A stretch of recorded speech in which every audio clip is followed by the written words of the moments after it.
trench raids, machine gun course, suicide club. The General Staff demanded that every night trench raids be carried out against the Germans to keep them awake so they wouldn't go to sleep.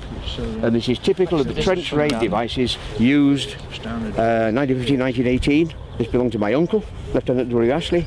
Lead-filled, phosphor bronze collar, hardened steel spikes, trench raiding, German trenches, tops of steel helmets, bang, bang, whang, 2 holes in a gash, or 2 gashes in a hole, but it's a very dead German. Similarly, small explosive shell. Fighting knife. This is Victorian fighting knife. The officer in the Great War, Lieutenant D.F. Nielsen, was killed when a German bullet skidded through the crossguard into him and killed him. And this was carried by his son in the British resistance in the Second World War. Skull cracker one side, knife the other side. Why the knuckle duster? Because if you're advancing at night and you put your foot down and there's nothing there, you tend to put your hands out to save yourself. Knuckle duster, you've saved your knife. If it was an ordinary knife, you'd lose it. The machine guns, Vickers machine guns, and the Maxim, rate of fire 10,000 rounds an hour. Water cooled, 7 pints of water.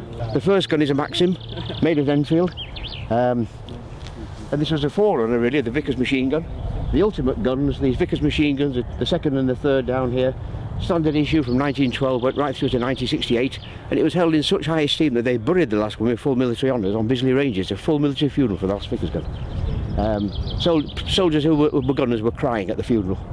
They dug it up shortly afterwards because of the Irish. Belt fed, canvas belt, 10,000 rounds an hour, and you can keep that rate of 10,000 hours up for hours, days, weeks even. Plenty of overnight attacks held off with 120,000 rounds fired at a one gun, one Vickers gun. So phenomenally fine. Compare that with the rubbish they've got nowadays. If you get the 30 round magazine full off, you're doing very well. You probably go out and celebrate. That's the standards that have declined.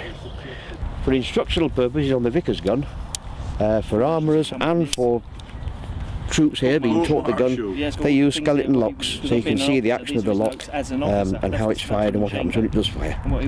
So this is a cutaway, nothing on that side, just a standard looking lock on that side, skeleton, showing all the different mechanisms. And you have to be able to strip this down in about 30 seconds, 40 seconds. 8 pence a day. Incredible. £1 Absolutely incredible.